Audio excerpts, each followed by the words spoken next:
וכי נפשי אס השם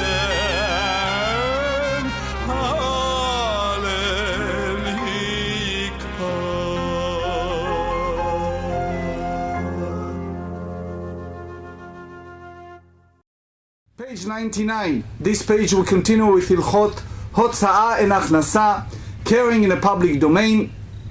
Today we're going to continue our discussion over the wagons that they use in the tabernacle.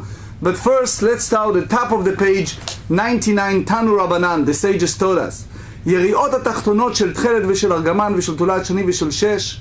It was the time that they have the tabernacle. Everything we learn from the tabernacle when it's come to Shabbat. So it was the top and the bottom curtain that was covered the tabernacle. Well, with that in mind, it was a different color, different use of color. The first was a sky blue wool. It's called in Hebrew tchelet. Then we have the purple wool, the scarlet wool, and the linen. And then it was a top curtain that made out of goat hair. Now, so you may think that goat hair is inappropriate, but they're still using it. Now, however, they said here that it was involved with tremendous wisdom. ואליונות של מעשה עזים וגדולה חוכמה שנאמרה בעליונות יותר ממה שנאמרה בתחתונות. The wisdom that involved with the top part of the cotton that made out of goat hair, it's much more than the bottom part, which again, that's the cover of the tabernacle.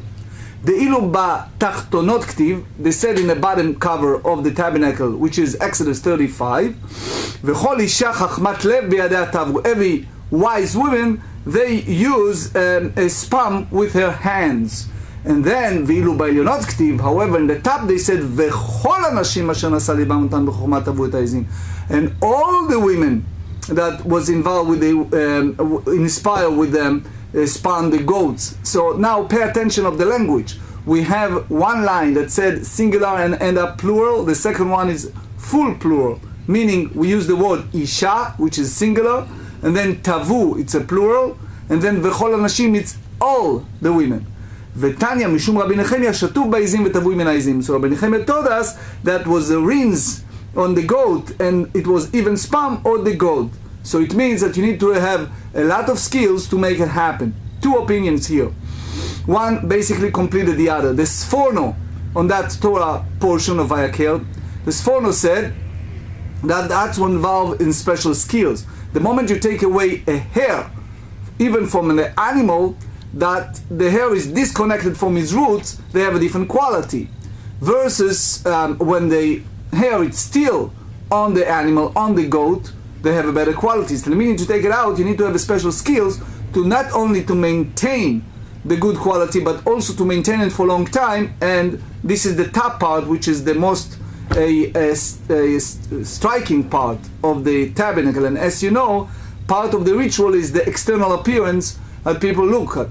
Now, the Meshech Chochmah, one of the greatest wise sages getting close to our time, he said that what's involved here, the singular and the plural and a special skill, it was because when Moses told the people, told the women that they in charge for that part, everyone wants to do it, and since some of them has a state of nida, so therefore it was a need to reconcile that. So they use an animal. Now animal body will not receive a recipient of a state of impurity. So therefore they cut the hair from those goats. They left the hair on the goat, so therefore they can continue on doing their job while even some of them had that state of nida, and it will be accepted. Versus with the techelet, the sky blue wool. The sky blue wool, they need to have a absolute state of purity, since it's recipient of tuma, of impurity, and therefore that applies to singular, only those who are capable to do it. And that's the point that involved number one skill, number one ability for everyone in some part of the covering of tabernacle to have all the ladies does. Back to our subject, which is the whole issue of caring. Shte gzuz traot. We discussed it in the Mishna with regard to two balcony. אמר רב משום רב חייא, עגלות תחתינו ובניהם צידיהם ברשות הרבים. It was a wagon. So they said it was a part that was a side and the bottom and in between. Public domain. Just to refresh our memories, the whole source of the idea of private domain versus public domain, we explained that it learned, as we learned in the Mishnah, from the time of the tabernacle. So that those wagons basically is under the domain of a private domain, only in a certain exceptions, which are, soon as we see an example, it's around that wagon, which is if you have between them the sides, beneath them, that's considering a public domain. אמר אביי בין עגלה לעגלה קיבלו אורך עגלה. Between those wagon, it's the size of a wagon. Soon you see what does that mean. וכמה אורך עגלה? What's the size of the wagon? 5 אמות, they have 5. That's very important to zoom in, a 5 cubit between the wagons. Now the Gemara asks, למה לי? Why you need 5? בארבע ופלגה סגה, it's enough to have 4.5. So the answer, they say, כי אחד לא לדחי קרשים, in order to make sure that the beams will not press against each other. It's a different view here, Rashi and Tosfot. First let's go by Rashi. Look at this chart, I hope you see it clearly. In this chart you see the wagons. As we said earlier, there are four wagons. 1, 2, 3, 4. Now if you look carefully you see that the size is the size of 5. Now if you count the entire line you have 10 cubits. If you count the orech, this part, you have 5 cubits. Now if you look at the beneath them, this area, you have 2.5 and 2.5. The side of them is 1.25, 1.25, 1.25, 1.25. Now when we say that there is a 5, it means that there is a 2.5 together, it's 5. So that's the question. You can use 4.5 and it's enough. Now if you see this part, that's the part that the beams was put in each one of the 4 wagon. So here is the question they ask, why you need it? The answer, and they said, the reason Amarava tzidei agala kemlo rochav agala. Tzidei agala, tell me you guys if you see it on the camera so all the viewers can see it. They see it on the camera? Yeah. Okay. So they said here, tzidei agala, the size of the wagon, okay, the size of the wagon. They said kimlo rochav agala. So it's in the size of the agala. What does that mean? So if you have this, the size of the wagon, between the wagon, okay, so you have the wheel and the thickness of the wheel together equal, Tosfot said, of full width of the wagon. Now they ask, v'chama rochav agala, and how much is the size of the width? What's the side of the width? So they said here, 2 אמות ומחצה, 2 אמות ומחצה, 2.5 cubit. Okay? And again, this is the beams that they put. So now they ask, למה לי? Why you need it? Why you need the wagon to have 2.5 cubits? So they said, be'amta ufalga sagya.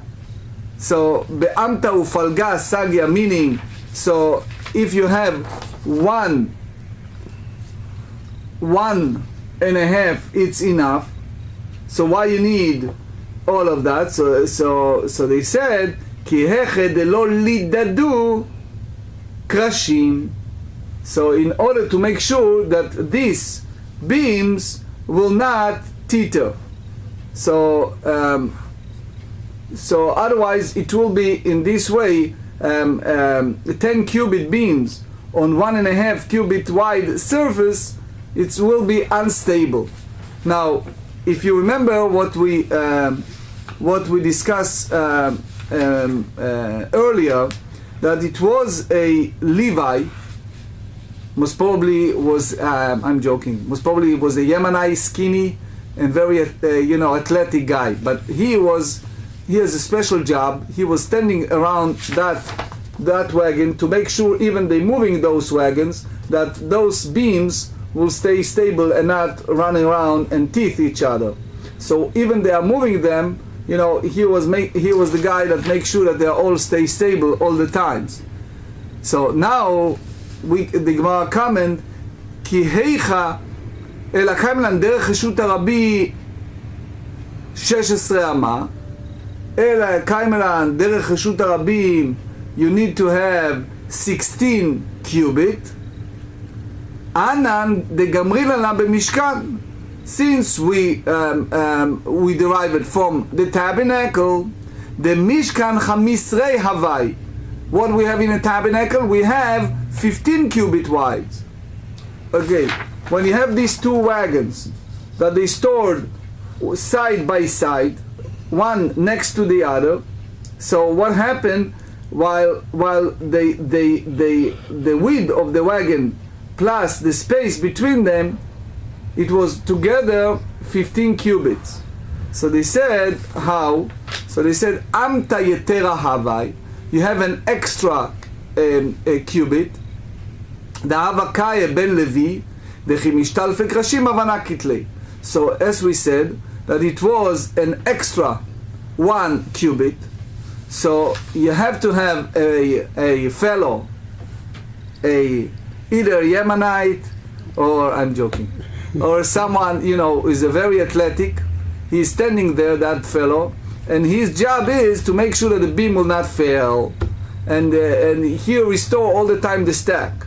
So the total of width was 16 cubit. And why it's important for us? Because we need to define what is a public domain, what is a private domain. So that's the source for that definition. Now it's very important that all of our learning is according to Rashi, but there are others who see it differently, such as Maginei Shlomo saw it differently, the Tosfot has a different view, and again, I wish to have more time to discuss, but that's the foundation.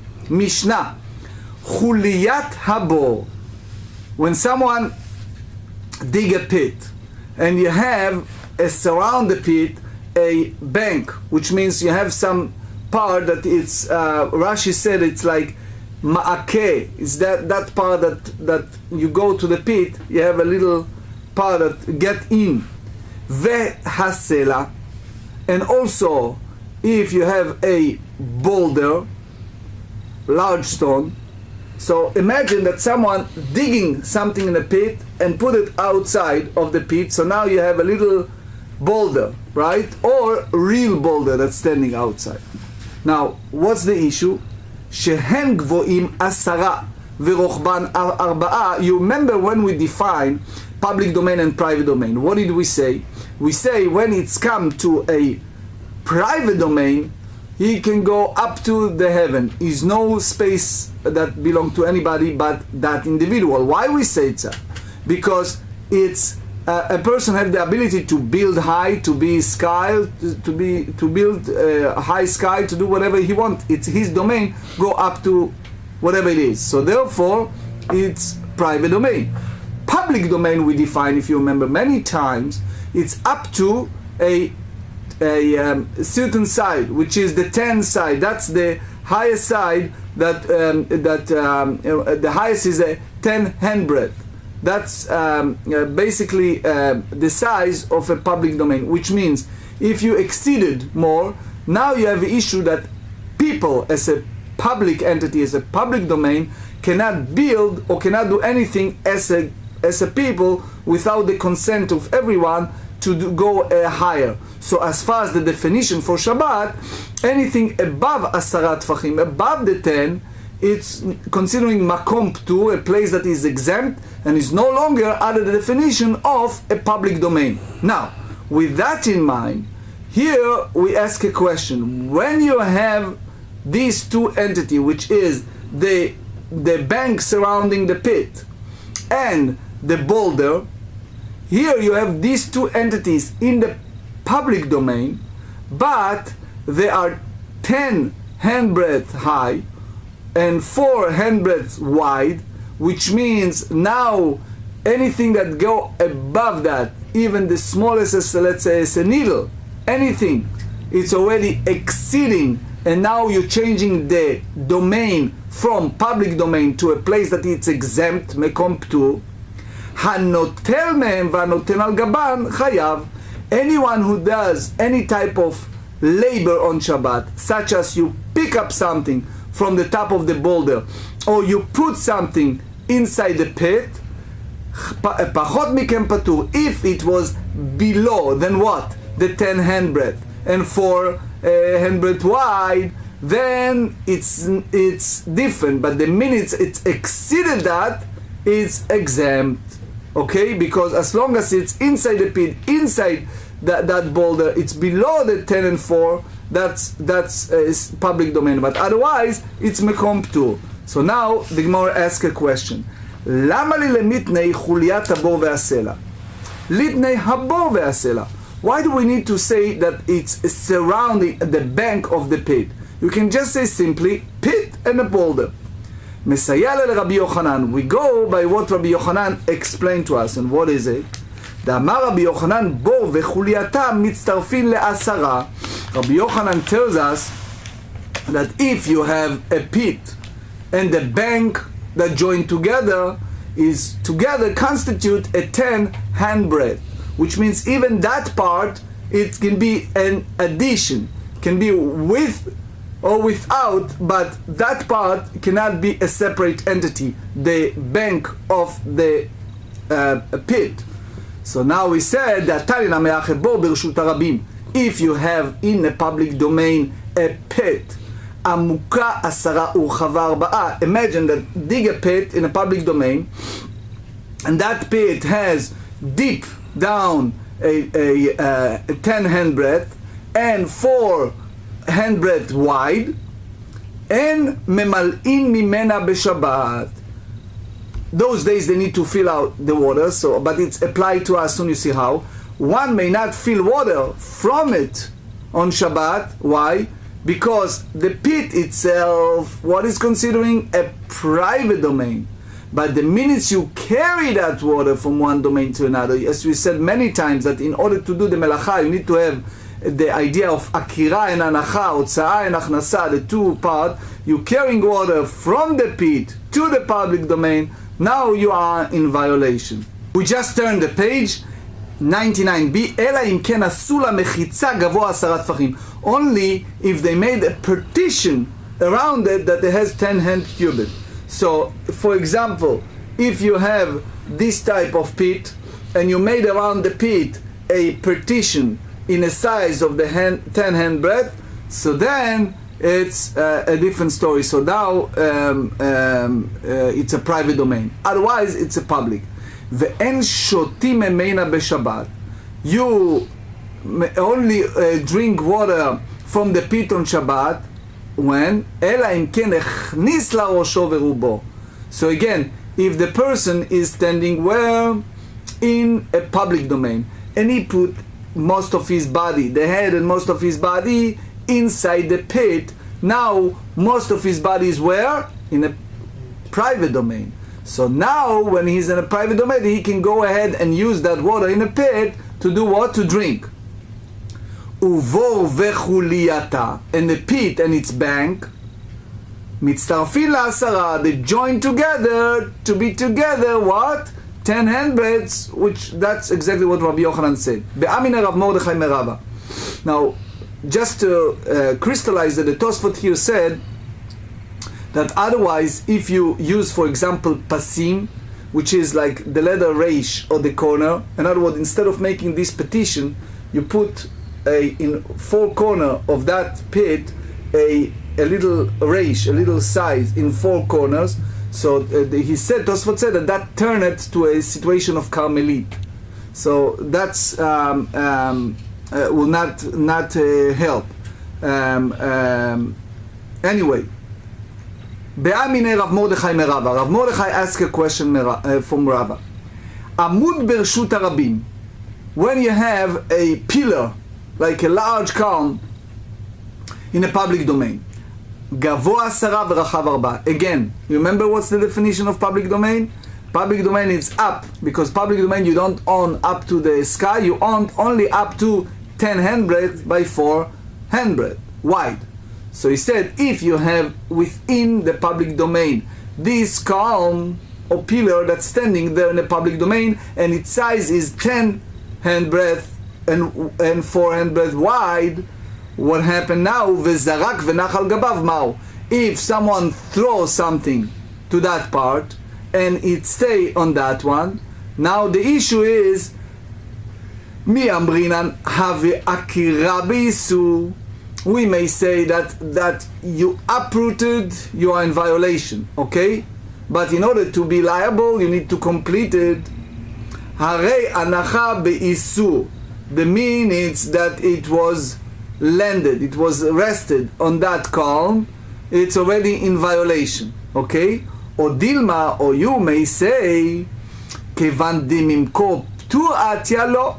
Again, public domain, it's up to 10 handbreadth. So the fellow, what did he do? He took that item and he threw it. So the minute he throw it, that item is in a place of exempt. Why it's in a place of exempt? Because it's exceeded more than 10 handbreadth high. So since that's the case, so you don't have him under liability, because he's no longer a public domain, but it's a place of exempt, mekom ptur. Amar la matnitin, and he said, yes, sure, we studied it in the Mishna. He asked all different rabbis, they all said it's matnitin. Amar lo, and again that's the language of rabbis, they talk among themselves as a colleague and friends. Kulhu berukad adid tapitu. You all spewing the same spirit, which means you just repeat something that it's really not a satisfactory answer. It's not something that I'll accept. So they ask him, what exactly you have in your mind? What do you think? So he answered and he said, we learn clearly that one who picked it up, who uprooted and put it there, he is liable. So Amar lehu dilma matnitin b'machat. So here the Pnei Yoshua have a lot of explanation what exactly happened, but he said here, in order to really crystallize it, he said, let's talk about the smallest of the smallest. Remember, we talk about grogeret, very small side. Here we talk about machat, a small side as a needle. He said, since you define and you said the real difference that make between public domain to a place that is exempt, it's the 10 handbreadth high. So the minute you have a needle that coming out, so what is the states now? Now it changed from what? From public domain to a place that it's exempt. So he said, machat namei. So they said to him, no, in regard to needle, אי אפשר דלא מדליה פרוטה. Still it's impossible that will not be raised somewhat about the public domain, which means that he thought that in a size of needle, that it's so small, you may have a question if it's now turned to a place of exempt or it's a public domain. And they said, look, even the small side, it's already changed the status. So the itle Moshe, because they somehow the border was a protrusion, which means that it's below the handbreadth, or the needle placed in a groove that again it's below the 10 handbreadth. So again, here is the discussion. It's not so much the needle itself. It means that if this is considering something, it's an addition, something that it's tafel, that it's below, the whole idea of those pieces that's coming out, how we charge it. So they said, Amar Rav Meisha by Rabbi Yochanan, Kotel Birshut Rabim. Now, it's very important to know, before we go to the final conclusion, that we learn this sugya according to Rashi, the way that Rashi explained it. But most of the Mefarshim, the Meiri, the Ritva, and others, they all say that the halacha is according to Rava and Rav Yosef and Abaye, not what Rav Mordechai said, because it's a very far-fetched. אמר רב מישה, באי רבי יוחנן, כותל ברשות הרבים. Again, very similar. They have a wall in a public domain. גבוה 10 ואינו רחב 4.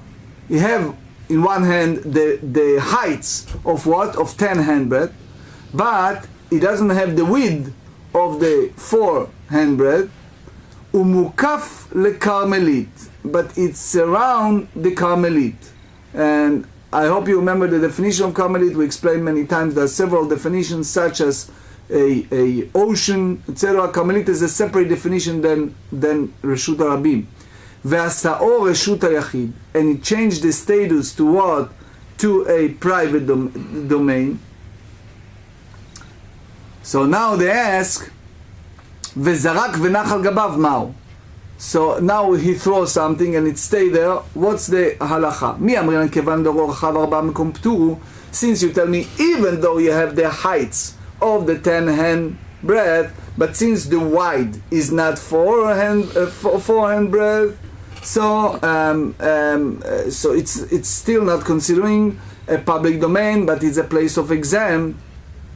או דילמה, or you may say, כיוון דעשאור רשות היחיד, because it's not get the definition of public domain, since you don't have the 4 handbreadth wide, so therefore כמן dimlei damya.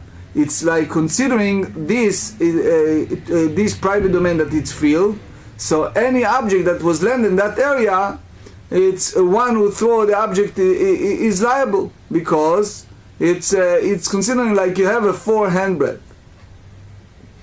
The Chazon Ish elaborate on that a lot in Orach Chaim Samech Bet. He talk about Chorei Reshut HaYachid, if they have a spot in a private domain. Again, we do not have the time for that. Amar Ula. So Ula said Kal Vachomer.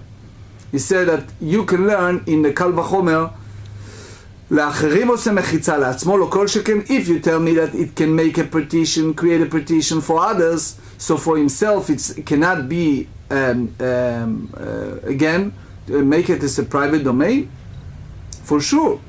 התמנע מאמר רבי חייא ורש"י אמר רב, וכן אמר רבי יצחק אמר רבי יוחנן, כותל ברשות הרבים, if the wall in a public domain גבוה 10 ואינו רחב 4, the same, they have a heights of 10 handbreadth, but don't have the wide of 4, ומוקף לקרמלית, and it's around by Carmelite, והשאור רשות היחיד, so therefore he made it as a private domain, הזורק ונח על גביו חייב.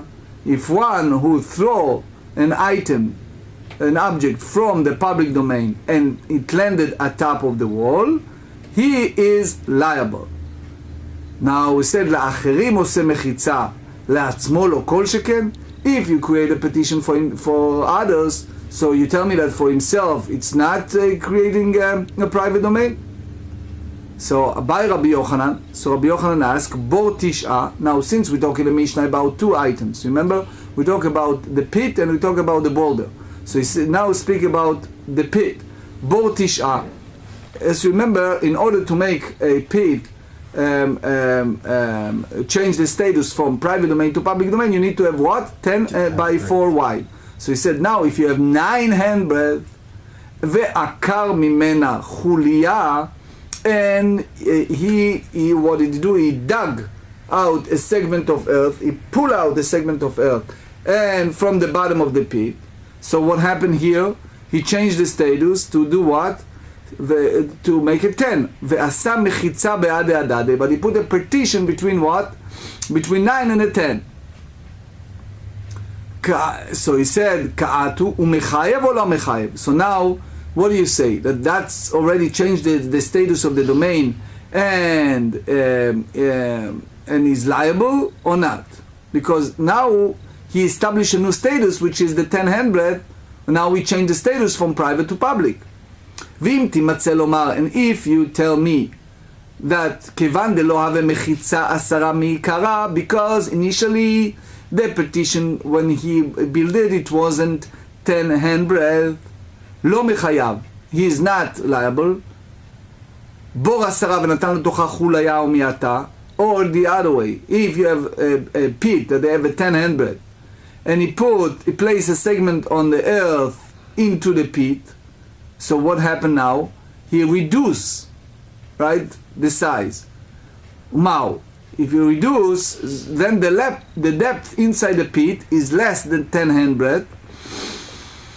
הנחת חפץ וסילוק מחיצה בעד הדקת הוא מחייב או לא מחייב? If he place an object to eliminate the 10 handbreadth partition, so that's make the status change or not in both cases, when it was 10 and when it was 9 and change it to 10. So he said, the GEMARA asked, the GEMARA said, tifshot lemididei. So you learn it from different writers, Ditnan, from Mishna. Ditnan, הזורק 400 בכותל. Remember, we learn if someone throw in the 4 cubits in a public domain, to where to throw it to the wall, למעלה מ10 טפחים כזורק באוויר. If it was past the heights of 10 handbreadth, so remember now we change the status to do what? To have it as what? As a mekom ptur, a place that it was exempt. So therefore, כזורק באוויר, it's like someone who's throw it in the air. למטה מ10, but if it was below the 10 handbreadth, כזורק בארץ, it's considering like it's in the ground. והזורק בארץ 400 חייב. If someone throw an object in a 4 cubits in the land, the ground is liable. So now they ask a question, ואבין הבא והלא נח, but it's not rested. So the Meiri here expanded tremendously. And I highly recommend it, if you have the time, to go and read the Meiri, and also Chidushei Rabbeinu Halevi al Rambam, Hilchot Shabbat. He elaborated on that a lot. So he said, ואמר רבי יוחנן בטבילה שמנה שנינו. So Rabbi Yochanan said it's different, because here we're talking about what? He had a juicy cake of fig that stick to the hole. When the person throw it, boom, he throw the hole. So what happened now? That juicy fig is now reducing it. It's not the same, it's below than 4, right? Because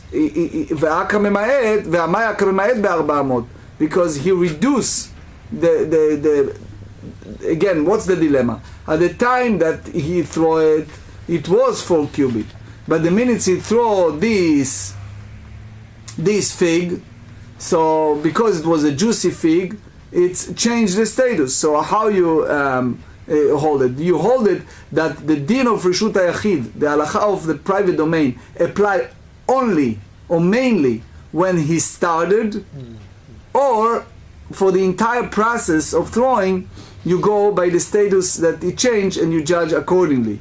So they said, Hatam la mevatele, hacha mevatele. So he said, over there, in the case of a cake of a fig, one will throw it, it does not nullify the independent existence. However, here, mevatele, here he nullified. Why? Because he eliminated the 10-hand portion, because you have this big fat fig, juicy fig that was standing on that. Now, Bai Rabba, there's a very similar question. Zarak daf v'nach al gabei teidot. So if someone throw a board and that object rested at the top of the board, so what's the issue? The board have the size of 10 handbreadth. So because the head of that board, it's not in the 4 handbreadth wide by 4 handbreadth wide. So you don't consider that as a private domain, because as we said, private domain you need to have that definition. But the moments that he's rest on them, he is now considering a private domain. So therefore, if someone will throw it by resting it, is liable, because what did he do? He changed the status and he moved it from where? From public domain to private domain. So the Gemara asks, what is the problem here? Hanachat chefetz v'asiyat mechitza bahadei ka'adadei atu. When he rests that item and make this partition, all of that happened the same time. It's like simultaneously. So therefore it's a similar the Hainu de Rabbi Yochanan. So what's the real difference between that one and what Rabbi Yochanan early? So what's the difference with the Safek of Rabbi Yochanan, the Safek of Rava, to what Rabbi Yochanan raised earlier, that here require what? That it should be Reshut HaYachid, it should be a private domain from the beginning to the end. So they said, Odilma kevan de la efshar de lo milta purta והדר נייח כעשיית מחיצה והנחת קפץ טעמי תיקו. So because that we don't know what's the since it's impossible when it's land that it's not raised slightly and then landed on the object, so it's considering as there's a petition, and therefore and the placement of the object followed. So they remain teiko, tishbi yetzirat kushiyot v'bayot. It is something that we don't know if that's changed the status initially to a private domain, and therefore the one who throw is liable or not. It's remain unsolved. Amar Rava. So now we talk about standing items, a different situation with standing items. Here are they. Pshita li mayim al gabe mayim hainu nachatan. I understand obviously that if you have in the jar water at the top of the water, so that's the way they place them, the placement. So therefore, it's the water at the top. It's considering like it's munach, it's resting. So someone who takes some of that water and pull it out, he is liable because it's considering akira. He pulling out, he uprooting something that is rest. Even that something that stands on the liquid part is not considering as a munach, as a rest, but because the liquid is never stable, but because all this water come together in one location, it's considering as one entity. The same apply. A goes al gabe mayim. If you have a knot, one place a knot onto water, we just have few lines from the next page, page 100. Page 108, just few lines from that page. Lav hainu anachatan. It's not considering its placement. Why? So first of all, we have to use the Hebrew word anachato. That's the way they said it earlier. But this knot and the water, it's not considering one thing. Why? Because Rashi explained that the knot that it was standing on the water, if for example the water is inside the pit or inside this vessel, so the place of the knot it's the surface of that water.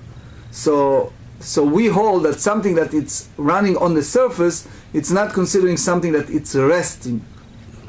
So they said, by Rava. So Rava asked, "A goes bikli tzaf al gabe mayim." So he said that if there is a knot in a vessel and the vessel is flowing on the water, how do you handle it?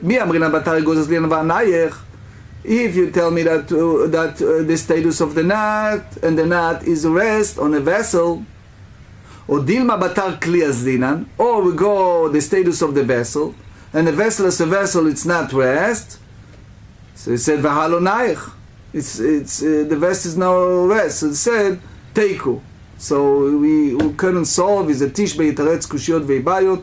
The matter it's unsolved, remain unsolved.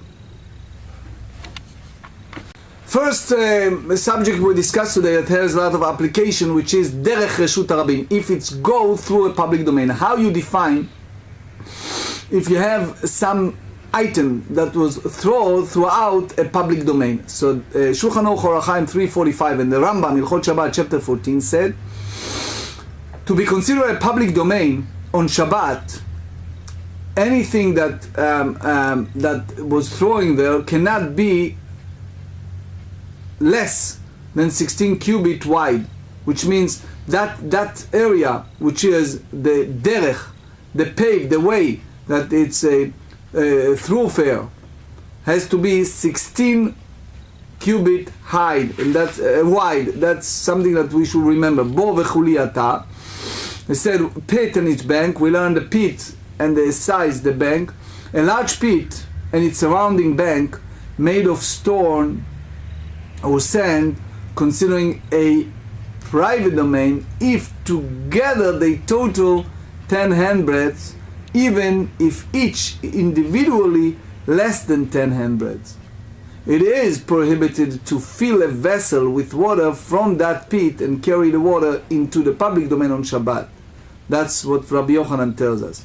Now, kotel birshut harabim umukaf lekarmelit. If there is a wall in a public domain and it's surrounded by Carmelit, so that you talk about a wall that is already adjacent to Carmelit, even when more walls are added, creating a private domain, no change takes place in the wall itself. So therefore, perhaps it's not sufficient to render the wall part of a private domain. But again, it's not clear. And we say that now we speak about definition. So again, I want to make sure that we all at the same page. We have here 4 different definitions. We have the private domain, public domain, a place that it's exempt, which is in a public domain a higher than 10 handbreadth, and then we have the Carmelit. So now, if someone in a private domain make a petition, so they said a legal status of the area atop the walls surrounding a private domain is that of a private domain, even if the walls are not 4 handbreadths wide. That's the Ula. Then we said Reshut anotzeret im hamelacha, which means that this is a domain created with the performance of prohibited labor, because while you're doing a prohibited labor, now a new domain created. If an individual removed, for example, dirt from the bottom of a pit in a public domain that was 9 handbreadths deep, rendering it 10 handbreadths deep, and then moved dirt from the pit into a public domain, he is exempt. Similarly, if the pit was 10 handbreadths deep and he minimized its depth by placing a rock from the public domain into the pit, he is liable only if the wall of the private domain, which is the pit, remained intact throughout the entire act of carrying. That's the Rambam, because the dilemma in the GEMARA was not resolved. It's a teiko, and in the cases of uncertainty like this, the ruling is lenient. That's the Rambam Hilchot Shabbat, chapter 14. In addition, Abaye maintains that the petition does not remain intact in the case. Now, zarak daf v'nach al gabei yetedot. If one throw a board and it landed on the top of stakes, one who throw a board that lands on top of stakes in a public domain and thereby creates a private domain, he is exempt, even if there is an object resting atop of the board. The dilemma with regard to this issue also remain unsolved. As we said, is a teiko, and therefore the really lenient.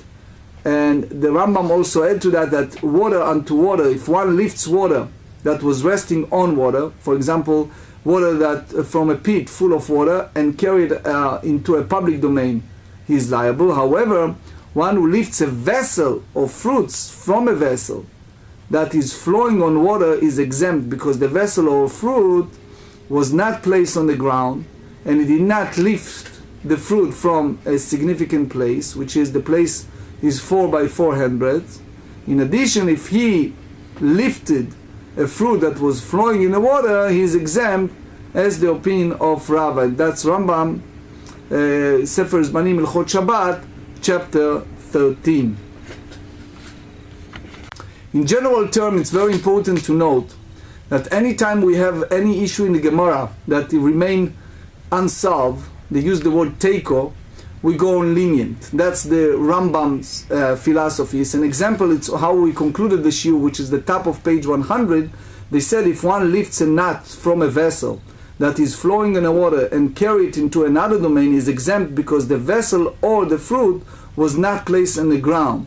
So again, because we have a teiko and because it's unresolved, then the Rambam said we should go lenient.